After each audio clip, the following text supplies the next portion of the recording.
안녕하세요. 그녀의 북살롱 미셸입니다. 네, 오늘 함께 할 책은 대화의 심리학이라는 더글러스 스톤, 브루스 패튼, 그리고 슐라 힌이라는 세 명의 작가가 공동 집필한 책이에요. 1999년에 출간된 책이니까 연식이 나름 좀 되었습니다. 들어가는 부분에 이런 문장이 보이네요. 어려운 대화가 상대와의 관계를 변화시키기도 하지만 그러려면 그러니까 관계를 변화시키려면 나의 메시지를 전달하는 입장에서 상대가 왜 그런 행동을 하는지를 이해하는 입장으로 나의 위치가 달라져야 한다 라는 문장입니다. 상대의 반응을 먼저 파악하고 왜 저런 반응을 보일까를 살펴보라는 의미 같습니다. 오늘은 회사에서 이런 대화의 심리학 이 책을 오늘 밤에 고르게 만든 그런 에피소드가 있었어요. 자연스럽게 이 제목으로 제 눈길이 꽂히더군요. 어디 한번 무슨 내용일까 한번 같이 따라가 보실게요. 작가들이 쟁쟁합니다. 우선 스톤은 하버드 로스쿨의 법학 강사로서 리더십과 협상, 의사소통을 전문으로 다루는 컨설팅 기업인 트리아드의 파트너이고, 그리고 과거에 남아프리카, 키프로스, 콜롬비아, 에티오피아 등지에서 중재자로 활약했던 경험을 가지고 있으며 현재 세계보건기구 WHO의 자문을 맡고 있다. 패튼이란 작가분은 하버드 대학 협상 프로젝트의 부책임자이며 컨설팅 회사인 벤티지의 창립자이다. 남아프리카의 인종차별 정책 철폐와 1980년대의 미, 이란 인질사건 등 굵직굵직한 국제 협상에서 핵심적인 역할을 맡았다. 로저 피셔, 윌리엄 유리와 함께 예스를 이끌어내는 협상법 개정판을 내기도 했다. 베스트셀러였던 그런 유명한 책이죠. 그리고 슐라 힌이란 작가는 하버드 로스쿨의 법학 강사이시고 기업 고객을 상대로 컨설팅 활동하고 있고요. 그리스와 터키령 키프로스 간의 갈등 해결을 도왔고 여러 산업 분쟁을 중재한 경험을 가지고 있다고 합니다. 이런 이 분쟁을 중재하는 국가 간의 분쟁, 기업 간의 분쟁을 중재하는 그런 직업을 갖고 계셨던 분들을 뵈면 확실히 그 설득의 스킬이랄까, 대화, 협상의 노하우가 남다르시더라고요. 그리고 일반적인 대화에서도 그 협상 스킬이랄까요? 상대를 파악하고 어떻게 하면 그 상대를 변화시킬 수 있는지 하는 그런 포인트들을 아주 능숙하게 구사하시는 걸 볼 수가 있어요. 그런 분들의 노하우가 담겨있는 책이니만큼 책의 내용이 매우 도움이 되지 않을까 싶어서 그걸 어떻게 알아채고 미셸 양의 눈길이 이 책으로 향했습니다. 오늘 읽어드리는 소개해드리는 일부 내용은 아주 조금밖에 힌트를 드리지 못할 거예요.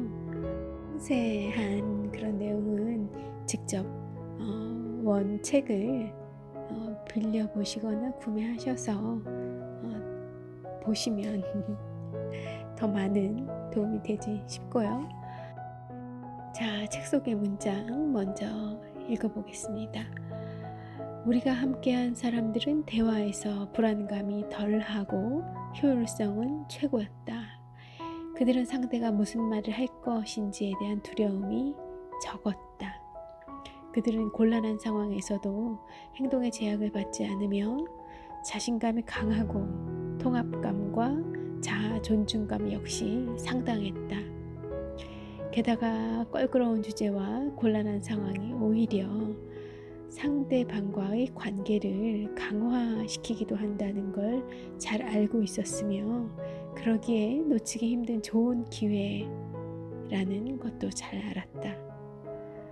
그래요. 이런 스킬을 갖추고 싶습니다. 상대가 무슨 말을 할 것인지에 대한 두려움이 없다는 것. 어떤 상황이든 다 내가 해소할 수 있다는 거죠. 어디 한번 덤벼봐 뭐 이런 분위기네요. 그죠? 그 정도의 자신감과 그리고 통합감, 나에 대한 존중감, 그리고 뭐 이 문장들은 언급되지 않았지만 상대에 대한 존중감 역시 갖추고 있을 때 이런 대화의 경지에 이르지 않을까 싶은 생각 들어요. 자, 인생은 어려운 대화로 가득 차 있는데 우리는 그런 대화를 피하려고만 한다.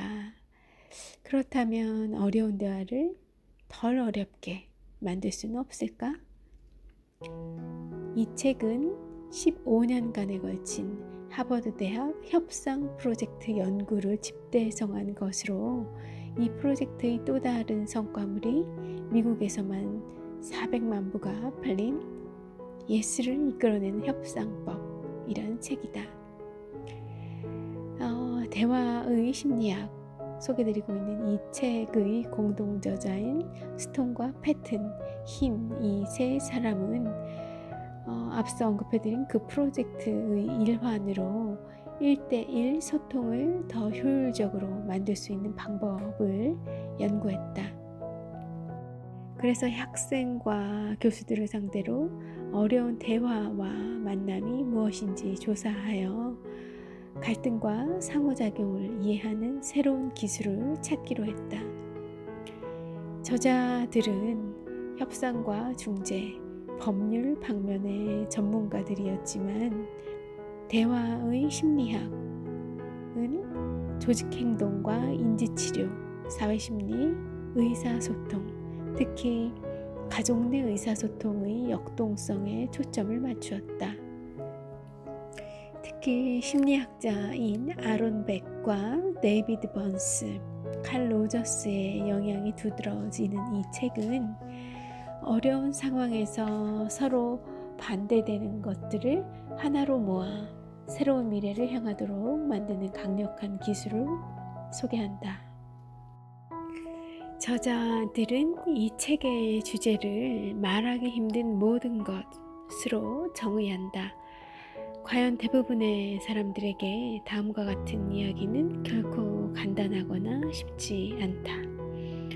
어떤 것이냐면요, 직원을 해고하는 경우, 그리고 인간 관계를 끝낼 경우, 그리고 시어머니에게 불만을 말하는 때, 혹은 다른 사람의 편견을 지적할 때, 월급 인상을 요구할 때, 이런 때 해야 되는 이야기는 결코 간단하거나 쉽지 않죠. 이런 경우를 이 책에서 다루고 있습니다. 이런 어려운 이야기를 하는 것을 설탕 발린 수류탄을 던지는 것에 비유하고 있어요. 그것을 세게 던지든 약하게 던지든 어느 정도의 파괴력은 피할 수 없다는 거죠. 이 수류탄을 기술 좋게 던지는 것은 해답이 되지 못합니다. 외교적 수완을 발휘하는 것도 마찬가지예요. 수류탄을 던지는 사람이 아무리 상냥해도 다치기는 매한가지라는 거죠. 자, 그렇다면 어떻게 해야 할까요? 말을 어떻게 해야 할까요? 저자들은 상대방에게 수류탄을 던지는 식의 메시지 전달 방법 말고 대화의 학습으로 어려운 대화를 완전히 다른 것으로 대체할 수 있다고 이야기합니다. 이 새로운 의사소통 방식을 완전히 익히고 나면 상대방과 상호작용하면서 생기는 스트레스가 극적으로 감소할 뿐 아니라 상대에 대한 신뢰도 또한 높아질 수 있죠. 제가 살짝 먼저 보니까 높아질 수 있는 게 아니라 높아질 것 같습니다. 그럴 수밖에 없을 것 같아요. 궁금하시죠? 상대를 탓하던 것이 상대의 말을 경청하는 태도로 바뀌며 자연스럽게 신뢰와 확신이 생겨나게 된다. 갈등이 이해로 전환되는 것은 시간 문제이다. 자, 비법이 뭘까? 그 비법으로 한 걸음 다가가고 있습니다. 이 책 대화의 심리학은 모든 어려운 대화는 세 가지 타입의 대화가 한데 섞여 있다고 지적해요. 인간의 모든 대화에는 언어 이상의 내적인 면, 즉 상대에 대한 인식과 그것이 우리에게 미치는 의미 등이 포함되어 있다고 합니다. 세 가지 타입의 대화에 대해서 살펴볼게요. 첫 번째는 갈등 대화입니다. 이것은 누가 무슨 말을 했고 누가 잘못했으며 누가 옳았는지 등 결과에 대한 의견을 드러낼 때 이루어지는 대화예요. 여기서의 문제는 누가 잘했고 잘못했는지를 결정한 자신의 생각을 결코 의심하지 않으며 어려운 대화가 사실을 옳게 가려내는 것이라는 공식에 전혀 의문을 제기하지 않는다는 점입니다. 실제로 어려운 대화는 누가 옳은지가 아니라 그것이 어떤 의미를 지니는지에 관한 문제인데도 말이죠. 이러한 대화는 필연적으로 인식과 해석, 가치의 충돌을 일으킬 수밖에 없습니다. 우선 첫 번째로는 누가 잘못됐고 잘했고를 그거를 가려내는 것에 중점을 둔 방점을 찍은 대화라는 점이 조금 잘못된 것 같고요.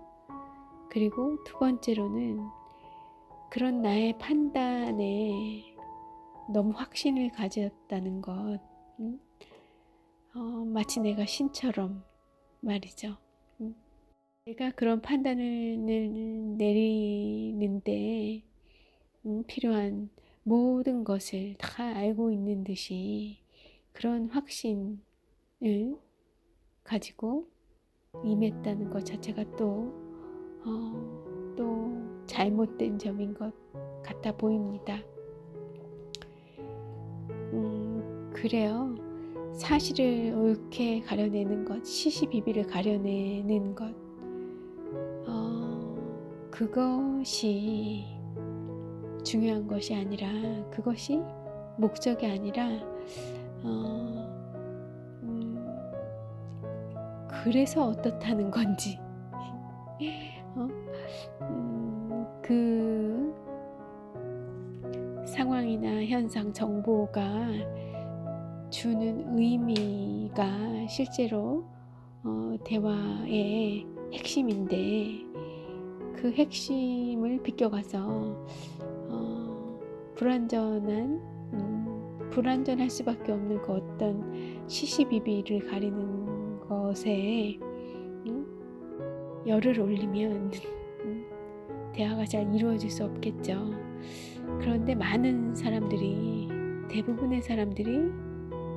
대부분의 사람들의 대화에서 그런 실수가 일어나더라는 겁니다.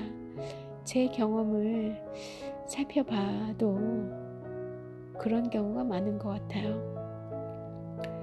그런데 이제 최근에 좀 득도를 해서 수양을 해서 그리고 제 기억력이나 판단력 뭐 이런 것들에 대해서 지나치게 확신을 가졌던 그런 뾰족뾰족했던 모들이 이제 나이가 들면서 조금 깎여 나가면서 작가님들이 언급하신 그런 의미에 집중하는 그런 대화 쪽으로 조금씩 넘어가고 있는 성숙해 가고 있는 저를 발견해요. 참 대견스럽지 말입니다. 사실은 뭐 무슨 책을 많이 뭐 이런 기법을 많이 뭐 공부하고 이래서 그렇게 된 것이 아니라 예전처럼 그렇게 뾰족하게 시시비비를 가리는 것, 그리고 그런데 에너지를 쏟는 것이 너무 소모적이고 피곤하더라고요. 또 그러고 나면 저도 짜증스럽고, 또 그런 대화를 그런 말이 제 입에서 먼저 나갔다 그러면 그 말을 수습해야 되니까 그 뒤처리도 곤란하더라는 거죠. 굳이 안 해도 되는 그런 뒤처리를 피하고 싶어서 지금은 그런 시시비비 나의 판단이 들어간 생각들은 그런 얘기들은 되도록 제 입 밖에 나가지 않도록 자아 검열을 조금씩 하는 것 같아요. 뭐 솔직히는 대화를 잘 하기 위해서라기보다는 제가 피곤해서 그런 터득이 저절로 된 것 같습니다. 제가 살기 위해서. 자, 3가지 타입의 대화 유형 살펴보고 있는데, 우선 갈등 대화를 살펴봤고요. 그 다음으로는 감정 대화입니다. 내가 들은 말을 어떻게 느낄 것인가? 내가 느끼는 상대의 감정은 정확한가? 내 느낌은 정확한가? 상대가 화를 내거나 상처를 받았다면 내가 어떻게 해야 하겠는가? 어려운 대화를 나누다 보면 강력한 감정이 개입되게 마련이지만 이를 표현하는 일은 무시되기 일쑤이다. 이런 경우 상호작용에 대한 느낌은 각자의 마음속에서 평행선을 달릴 뿐이다. 이런 감정들이 판단을 흐리게 하고 상황을 불편하게 만드는데도 왜 우리는 분명하게 감정을 처리하지 않을까? 우리는 정말 사실에만 매달려야 하는 걸까? 이 책의 저자분들은 어려운 대화에서 감정을 외면하는 것은 음악이 없는 오페라를 듣는 것과 같다고 표현합니다. 줄거리는 알 수 있지만 핵심을 놓쳐버리게 된다는 거예요. 어려운 대화에는 감정이 포함되는 게 아니라 어려운 대화 자체가 바로 감정에 관한 것이기 때문에 그것이 대화가 어렵게 된다고 이야기하고 있습니다. 자, 무슨 의미일지 잘 선뜻 와닿지 않기도 해요. 짧은 설명이어서 그런 수도 있겠지만 인간이 인간인지라 그 상대의 말로부터 아니면 상대의 반응으로부터 어떤 감정적인 불편한 점, 불쾌한 점과 그런 지점에 이르렀다면 그 감정을 내색하지 않고 혹은 내색하지 않으려고 애쓰지 말고 그럴수록 이 대화가 온전하게 이루어지기 어렵기 때문에 그 감정을 담고 대화를 지속하기보다는 그 감정을 적절하게 표출하면서 진행해 가는 것이 오히려 더 효과적이라는 겁니다. 인간이 이성적 동물이기도 하지만 감성적 동물이기도 하다는 점을 지적하고 싶네요. 아마 작가분들도 그 점에 주목하신 것 같아요. 그렇다고 감정을 있는 대로 표현하기 위해서 격하게 눈물을 흘린다던가 고함을 친다던가 반드시 그래야 한다는 것은 아니고, 당신이 그렇게 이야기를 하니 내 마음이 좀 섭섭하네, 좀 서운하네, 내가 이해받지 못하는 것 같아서 조금 갑갑하네,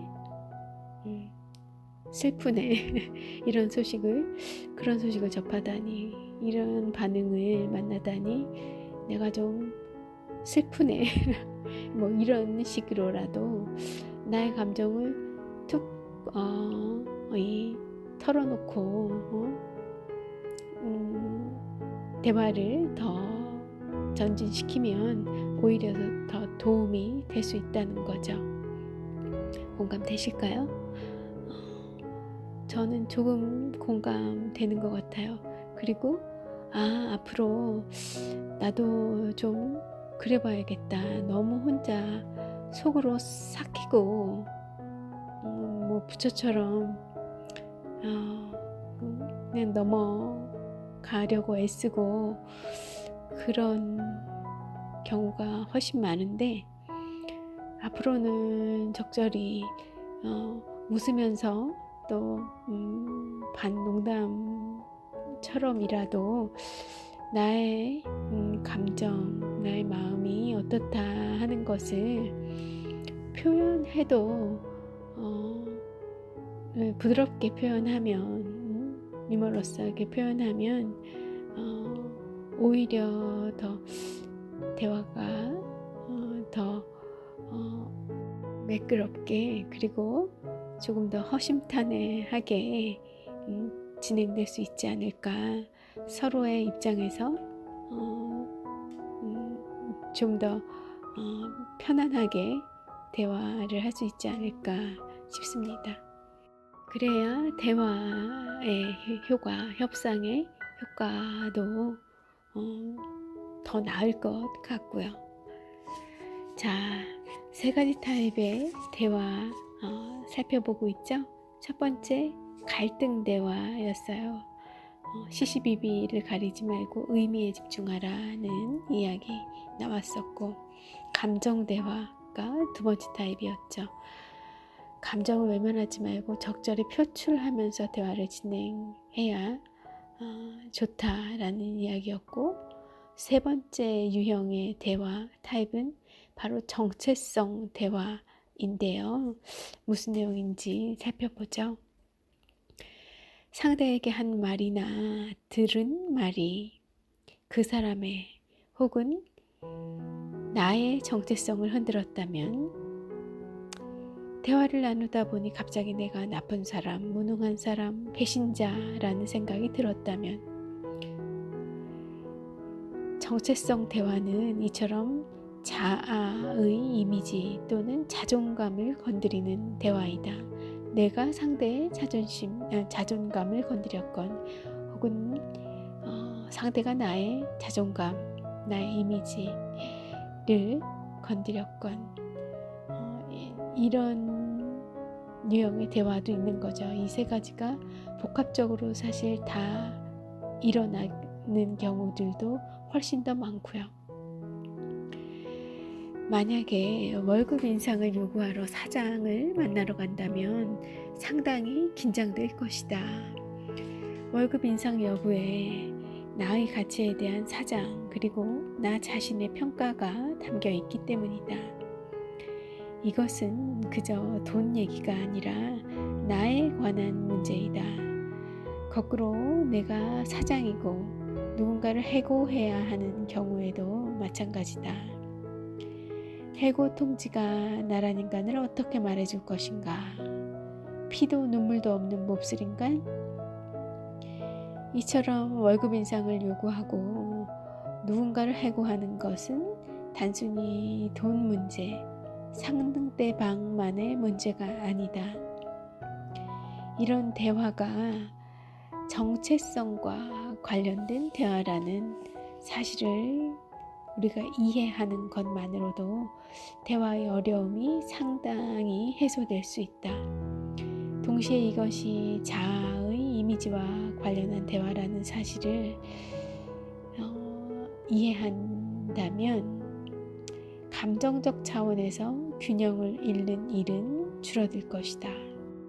아무리 어려운 대화를 할지라도 결국엔 이 세 가지 타입, 세 가지 유형에 속하며 뭐였죠? 정체성 대화, 그리고 감정 대화, 그리고 갈등 대화. 이 세 가지 유형의 모든 대화가 속한다는 거예요. 대화를 잘 들여다보면 나의 정체성을 건드리거나 나의 감정을 건드리거나 쓸데없는 시시비비에 얽매이거나 그런 이런 세 가지 유형의 대화의 속성을 가지고 있다는 겁니다. 동시에 여러 개를 해당될 수도 있고요. 대화를 하면서 이런 유형의 대화구나 라는 걸 재빨리 눈치채고 그럴 경우에는 어떻게 하면 좋은지에 대한 이 책에서 얘기하는 방법들이 있어요. 그 방법들을 적용해 보는 거죠. 그리하면 대화가 좀 더 건설적인 생산적인 방향으로 진행될 수 있을 것 같습니다. 그 방법들을 이 책에서 소개하고 있는데 조금씩만 살펴볼게요. 아무리 어려운 대화를 할지라도 결국엔 이 세 가지 유형에 속하며 각 유형별로 저지를 수 있는 실수를 알고 있다면 대화의 초점을 얼마든지 다른 지점으로 이동시킬 수 있다. 옳거나 그른 것을 따지는 것에서 진정한 문제가 무엇인지로 초점을 바꾸는 것이다. 대부분의 어려운 대화에는 비난이라는 강한 요소가 개입되는데 이것은 더욱 큰 갈등과 부정, 잘못된 판단을 부채질한다. 상대를 탓하는 것은 문제의 본질을 흐리고 무엇이 문제인지를 보지 못하도록 한다. 이때 비난을 대신할 수 있는 것이 공동의 노력이다. 상대의 잘못을 서로 들추는 대신 무엇이 문제를 해결할 수 있는지를 함께 찾아내는 것이다. 그렇게 하면 대화의 초점은 대화를 나누는 사람에서 대화의 진짜 주체로 자연스럽게 바뀌게 된다. 상대를 이기거나 상대가 분수를 차리도록 만들려고 그러려고 애쓰지 말라. 상대방이 무슨 생각을 하고 있는지 호기심을 잃지 않고 함께 문제를 해결하겠다는 자세를 보인다면 어려운 대화란 없다.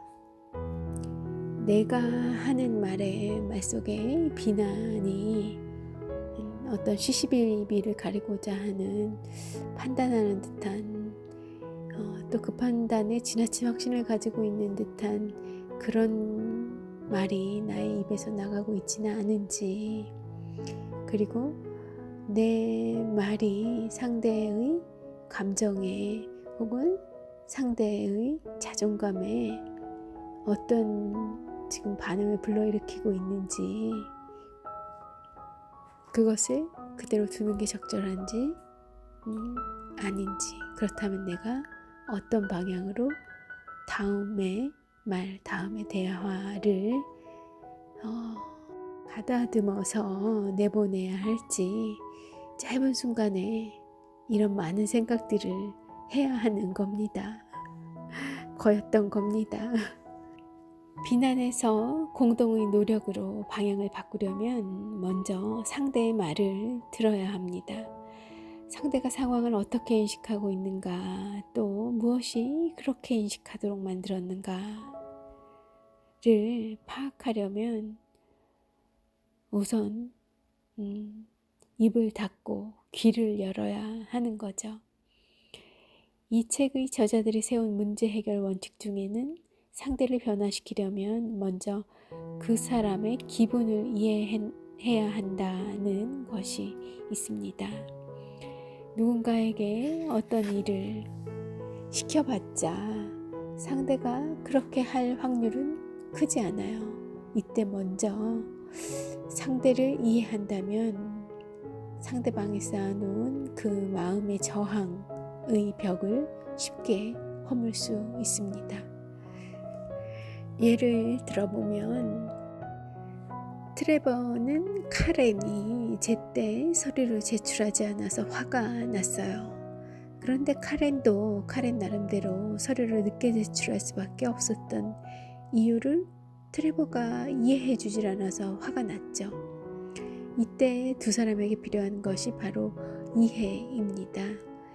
이 일을 얘기하려고 마주 앉은 두 사람은 무조건 화내고 변명하는 대신 먼저 상대방의 이야기를 들어줬어요. 얘기를 들어보니 카렌은 게으름을 피우거나 깜빡 잊고서 서류를 제출하지 않은 것이 아니라 고객의 요구를 먼저 들어주느라 그런 거였죠.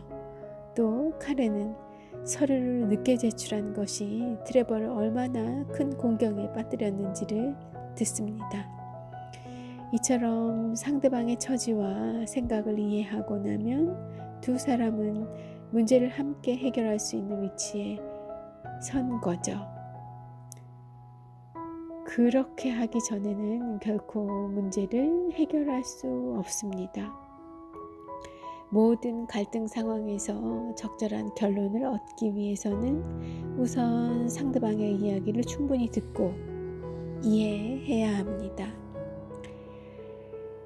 때로는 틀림없이 내가 옳고 그리고 상대방이 틀린 그런 상황도 있을 수 있죠. 엄마가 어린 아들에게 담배를 끊으라고 하는 말은 누가 봐도 옳잖아요. 하지만 누가 옳고 그른가가 문제의 핵심, 키가 아닌 경우가 너무나도 많습니다. 아마 그 아들도 담배가 건강에 해롭다는 걸 엄마만큼 잘 알 거예요. 갈등의 핵심은 그 아들이 착한 소년의 이미지에서 벗어나 좀 더 독립적인 인간으로 보이고 싶어하는 그런 것인지도 모릅니다. 엄마가 아들의 정체성 변화를 충분히 이해하고 그것을 아들이 느끼도록 한다면 아들의 그런 의도, 의중, 그런 변화를 존중한다면, 그래서 그 아들이 내가 존중받고 있구나 하는 느낌을 갖게 된다면, 그렇다면 아들은 더 이상 담배를 피울 이유가 없어질 수도 있어요. 그렇다는 거죠. 공감이 좀 되실 듯도 싶네요. 시시비비를 가리는 문제에 대해서는 조금 전에 들어드린 예가 좀 도움이 되실 것 같고요. 그러면 감정을 건드리는 그런 대화에는 어떤 접근이 도움이 될까요? 그런 대화를 푸는 열쇠는 바로 신중함이라고 이 책의 저자들은 이야기하고 있습니다. 감정을 신중하게 표현하는 일은 어려운 대화를 생산적으로 이끄는 중요한 요소이다. 저자들은 다음과 같은 방법을 제시한다. 아무리 억누르려 해도 우리의 감정은 억양과 몸동작, 표정의 변화 등으로 어떻게든 겉으로 표출된다. 속상하다, 화가 난다라고 분명하게 감정을 표현하는 것은 괜찮다, 효과적이다, 그렇게 표현하는 것을 감정에 치우치는 것과 혼동해서는 안 된다. 또한 자신의 감정을 상대방에 대한 판단으로 해석해서도 안 된다. 그냥 내가 화가 나거나 내가 서운하거나 내가 속상할 뿐인 거지, 그렇다고 해서 상대에 대한 판단을 낮추거나 격하시키거나 그럴 필요 없다는 거죠. 그러면 안 된다는 겁니다. 내 기분이 어떠어떠하다라고 말하는 것을 어려워하는 사람들이 있는데, 그러나 그런 말을 함으로써 상대방이 내 말에 진정으로 귀 기울이도록 만들 수 있다는 것을 간과해서는 안 된다. 이런 조언도 있습니다. 지금의 현실적인 감정을 부정하지 말라. 착한 사람도 나쁜 기분이 들 수 있다는 점을 명심하라. 나의 감정은 다른 사람의 감정만큼이나 소중하다. 내 감정의 타당성을 부인하는 것은 상대와의 관계에도 해를 끼친다. 예를 들어 가슴속에 담긴 남편이나 아내에 대한 분노를 표현하기 전까지는 남편이나 아내를 예전처럼 사랑할 수 없다.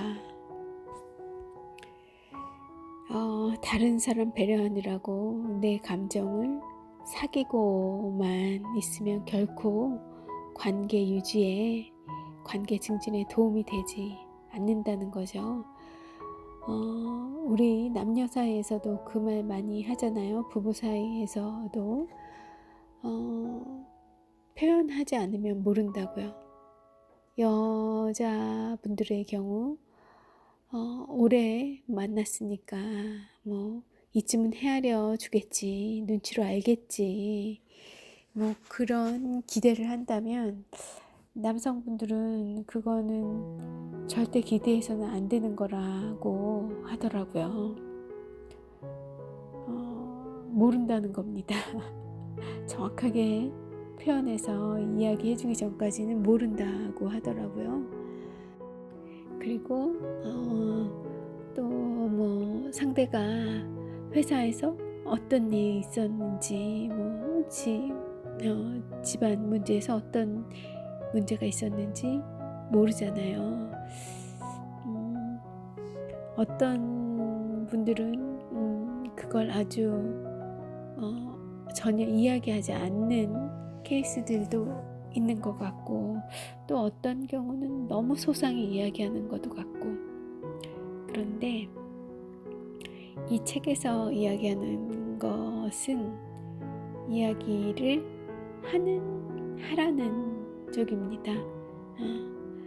그래야 상대를 이해할 수 있다는 거죠. 그런데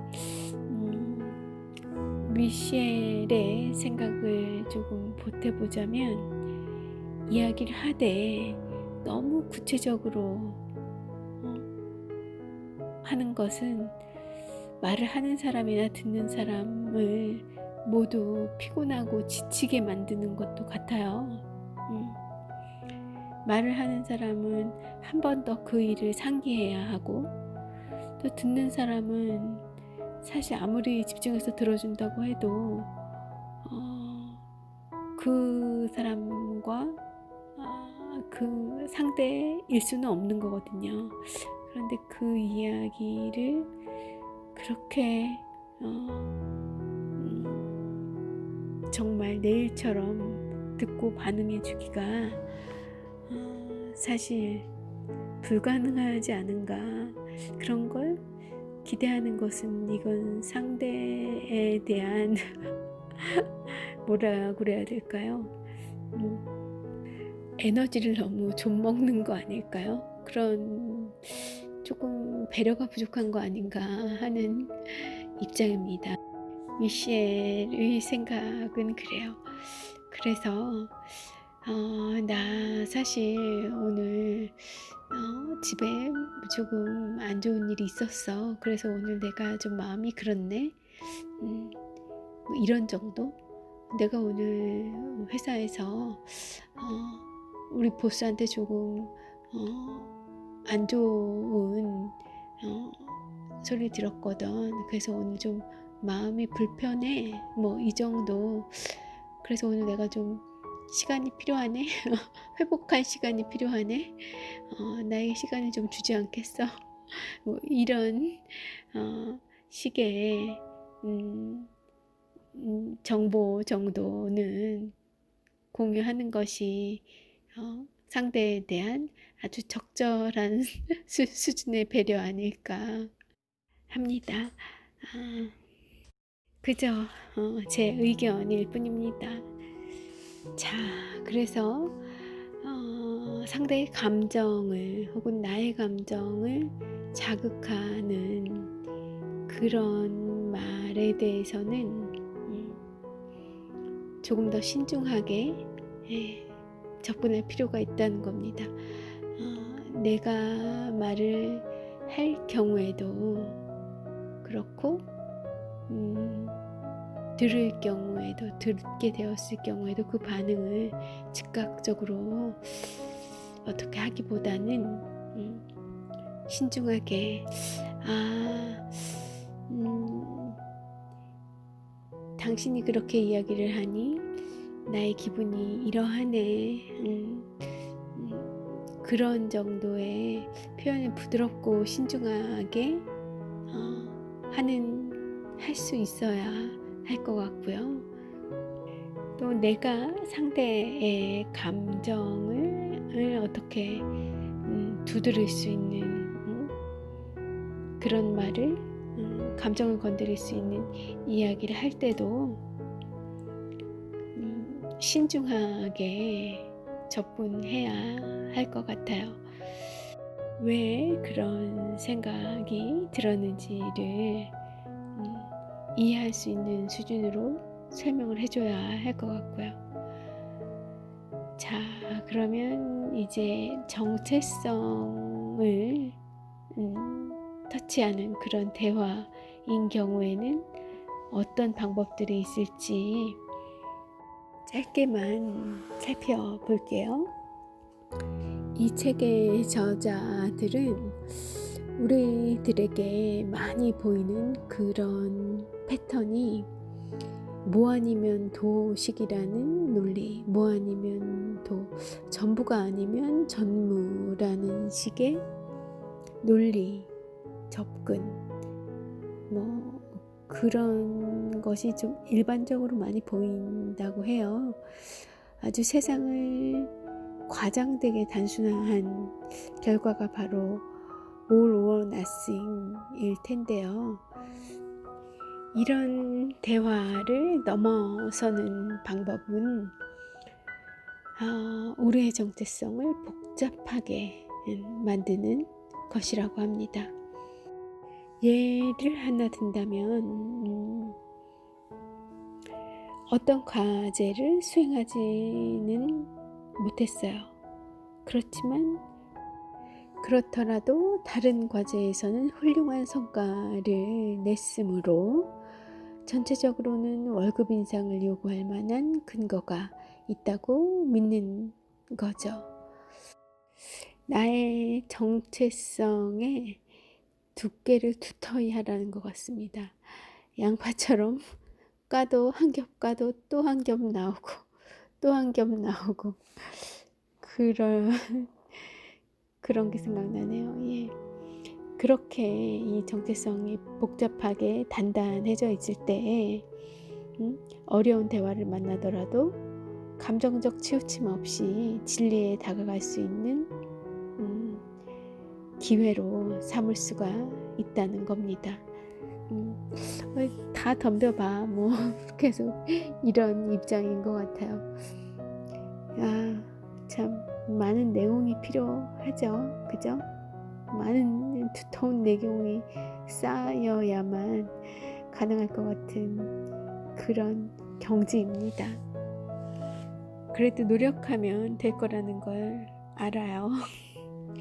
그리고 나의 정체성을 타인이 건드렸을 때에 앞서와 같이 대응을 해야 한다면 내가 나의 정체성을 드러내는 이야기를 하게 될 경우에는 어떻게 하는 게 효과적일까? 이 책에서 가이드하고 있는 바는 간접적으로, 직접적으로가 아니라 좀 간접적으로 에둘러서 메시지를 만들어 보라는 건 것 같아요. 예를 들어 사장에게 월급을 올려주십시오 라고 메시지를 내는 대신에 제 월급이 인상될 타당한 근거가 있다고 생각하지 않으십니까? 라고 조금 간접적으로, 덜 직설적으로 말을 해보자는 거죠.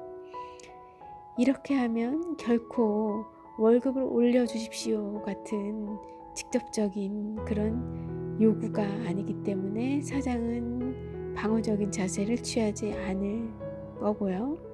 그리고 혹시 거부를 하더라도, 그래서 내가 월급 인상에 성공하지 못하고 거부 당했다더라도 내가 받는 상처가 작다는 겁니다.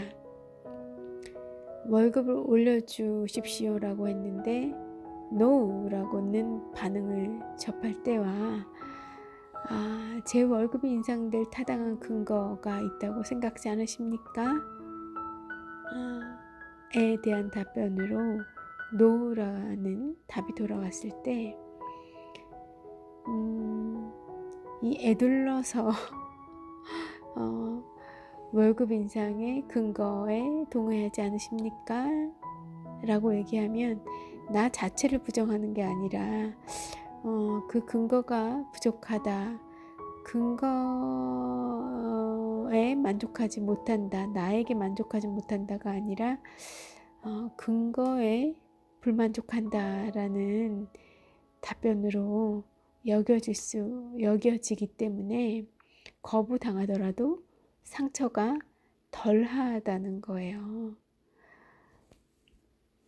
그리고 이 경우에는 두 사람 모두 손해봤다는 느낌이 들지 않고 이 상황에서 무언가를 배우게 된다는 거죠.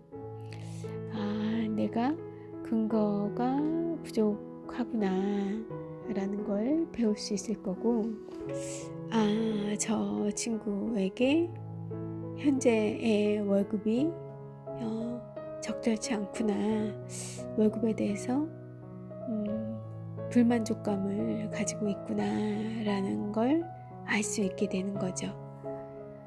결과는 월급 인상이 아니었더라도 얻는 게 있다는 겁니다. 이런 알을 얻게 된다는 거죠.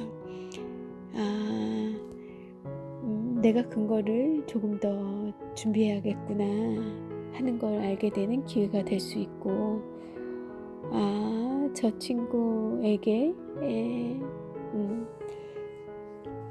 뭔가 불만족스러운 점이 있고 그것을 내가 어떤 방식으로 해결을 해 줄 수 있을까 하는 그런 걸 이 대화를 통해 얻어갈 수 있을 거라는 겁니다. 네, 그래서 여기까지 3가지 유형의 대화 타입 뭐가 있었죠? 시시비비를 가리는 갈등 대화, 감정을 건드리는 감정 대화, 그리고 정체성을 건드리는 정체성 대화가 있었고요. 그런 대화를, 그 3가지 유형이 바로 어려운 대화의 유형들이었습니다. 그 각각의 타입에 대해서 어떻게 하면 그 어려운 대화의 기회를 오히려 상대와의 관계를 재발견할 수 있는, 재설정할 수 있는 좋은 기회로 변환시킬 수 있는지 각각에 대한 방법들을 일러드렸어요. 도움이 되시길 바랍니다. 이 책 대화의 심리학의 또 다른 미덕은 타인을 조종하는 어떤 기법도 소개되지 않았다는 겁니다. 이 책의 목적은 우리가 바라는 대로 상대를 조종하는 것이 아니라 중대한 충돌 상황에서 전반적인 분위기를 변화시키는 법을 소개하는 데 있기 때문입니다. 상대를 내 편한 대로 통제하는 것이 아니라 서로에게 도움되는 방향으로 대화를, 관계를 전진시킬 수 있는 대화의 방법이라는 거죠. 상대방이 무엇을 바라고 요구하는지 궁금해하라. 그 호기심을 놓치지 말라. 그러면 그 사람을 새롭게 인식하고 이해하게 될 것이다. 오랜 만난 관계여도 그럴수록 더 지금 이 말이 유효하지 않을까 합니다. 상대가 무엇을 바라고 요구하는지 궁금해하라. 상대에 대한 호기심을 유지하라. 놓지 말라. 그러면 그 사람을 늘 새롭게 인식하고 깊이 이해하게 될 것이다. 오해와 비난이 사라진 곳에는 진실만이 남는다. 네, 오늘 조금 긴 녹음분이 되었네요.